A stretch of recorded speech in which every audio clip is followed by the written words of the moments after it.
नमस्कार. आज आपण बायबलमधील एका खूपच गूढ आणि तितक्याच रंजक व्यक्तिमत्वावर बोलणार आहोत.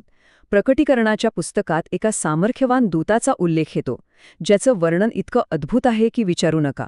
त्याचं तेज सूर्यासारखं आणि पाय अग्नीच्या स्तंभांसारखे. पण मग प्रश्न हा पडतो की हा रहस्यमय देवदूत नक्की आहे तरी कोण? त्याची खरी ओळख काय? यावर अनेक वर्ष चर्चा आणि वादविवाद झाले आहेत. चला तर मग आपण मिळून या रहस्याच्या मुळाशी जाऊया. तर प्रकटीकरण अध्याय 10. इथे आपल्याला दिसतो एक सामर्थ्यवान देवदूत जो स्वर्गातून खाली येतोय. पण तो फक्त एक सामान्य देवदूत आहे का, की मग त्यामागे काहीतरी मोठं दडलंय? हाच प्रश्न खरं तर आपल्या आजच्या या संपूर्ण विश्लेषणाचा केंद्रबिंदू आहे. चला मग सुरुवात करूया. या देवदूताची ओळख करून घेण्यासाठी आपल्याला थेट प्रकटीकरण 10 मध्येच जावं लागेल. बघूया तरी तिथे नेमकं काय वर्णन दिलंय. त्याचं तोंड सूर्यासारखं होतं आणि त्याचे पाय आगीच्या खांबांसारखे होते.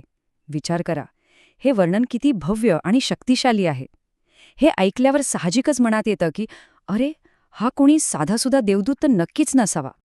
आणि हे वर्णन इथेच थांबत नाही बरं का. त्याच्या डोक्यावर एक सुंदर इंद्रधनुष्य आहे. त्यानं मेघाचं वस्त्र घातलंय.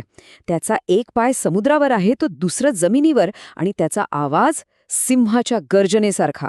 हे सगळे तपशील एकत्र केले की एका प्रचंड अफाट शक्तीचं चित्र आपल्या डोळ्यासमोर उभं राहतं. आता एवढं सामर्थ्यशाली वर्णन ऐकल्यावर पहिला आणि सर्वात स्वाभाविक विचार मनात काय येतो की हा देवदूत स्वतः येशू ख्रिस्त तर नाही? अनेकांना असंच वाटतं. पण या मागे काही ठोस पुरावे आहेत का? चला जरा खोलात जाऊन पाहूया. आणि इथेच ही गोष्ट आणखी रंजक होते. बघा, ह्या देवदूताचं वर्णन प्रकटीकरणातच दुसऱ्या ठिकाणी आलेल्या येशूच्या वर्णनाशी किती मिळतं-जुळतं आहे. देवदूताचं मुख सूर्यासारखं आहे आणि येशूचंही. देवदूताचा आवाज सिंहाच्या गर्जनेसारखा आणि येशूंना तर यहुदा वंशाचा सिंह म्हणूनच ओळखलं जातं.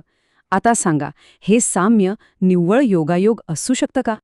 हे साम्य इतकं जबरदस्त आहे की अनेक अभ्यासकांचं ठाम मत आहे की हा देवदूत म्हणजे स्वतः येशूच आहेत.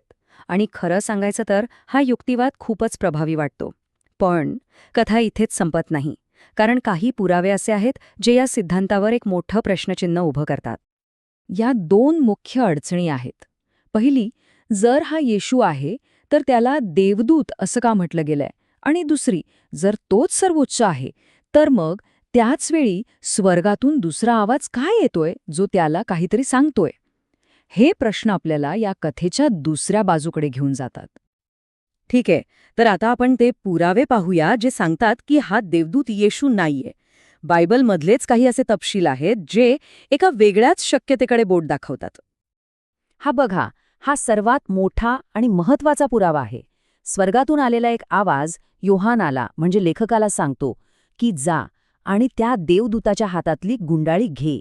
आता विचार करा, जर तो देवदूत स्वतःच येशू असता तर त्याला कुणाच्या सूचनेची गरज पडली असती का? नाही, बरोबर? याचाच अर्थ त्या देवदूतापेक्षाही कोणीतरी श्रेष्ठ आहे जो स्वर्गातून बोलतोय. यामुळे हे प्रकरण आणखीनच गुंतागुंतीचं होतं. एकतर स्वर्गातून येणारा आवाज जो देवदूतापेक्षा मोठा वाटतो. दुसरं म्हणजे त्याला कुठेही स्पष्टपणे येशू असं म्हटलेलं नाही. आणि काही भाषांतरांमध्ये तर इतकी अस्पष्टता आहे की नक्की आज्ञा कोण देतंय, देवदूत की स्वर्गातला आवाज, हेच कळत नाही. या सगळ्या गोष्टींमुळे तो देवदूत येशूच आहे हा सिद्धांत थोडा कमकुवत वाटू लागतो. आणि खरी अडचण तर पुढे प्रकटीकरण 11:3 मध्ये आहे. तिथे म्हटलंय, मी माझ्या 2 साक्षीदारांना अधिकार देईन. आता हा अधिकार देण्याचं काम तर फक्त देवच करू शकतो. मग हे वाक्य कोण बोलतंय, देवदूत की स्वर्गातला आवाज? याचं उत्तर बायबलच्या मूळ मजकुरातही स्पष्ट मिळत नाही आणि हीच तर खरी अडचण आहे. मग आता काय? दोन्ही बाजूंचे पुरावे तितकेच भक्कम वाटतायत. मग यातून मार्ग कसा काढायचा? तर यावर मूळ लेखक एका खूपच विचारपूर्वक आणि सावध निष्कर्षापर्यंत पोहोचतो. मूळ स्रोताचा निष्कर्ष खूपच सरळ आहे. ते म्हणतात की आपण या देवदूताला ठामपणे येशूच आहे किंवा तो केवळ एक देवदूत आहे असं कोणतंही लेबल लावू नये. कधीकधी मजकुरात जी अस्पष्टता ठेवली आहे ती तशीच स्वीकारण्यातच शहाणपण असतं. याला आणखी बळकटी देण्यासाठी मूळ ग्रीक भाषेतील शब्द पाहूया. तिथे अँजेलॉस इश्किरॉस असं म्हटलंय, ज्याचा सरळ अर्थ होतो सामर्थ्यवान देवदूत. लेखकाचं म्हणणं आहे की बायबल जे सांगतंय ते आपण सरळपणे स्वीकारायला हवं. जर त्याला देवदूत म्हटलंय तर आपण त्याला देवदूत म्हणूनच पाहूया. त्यात जास्त काहीतरी अर्थ शोधण्याचा प्रयत्न न केलेलाच बरा.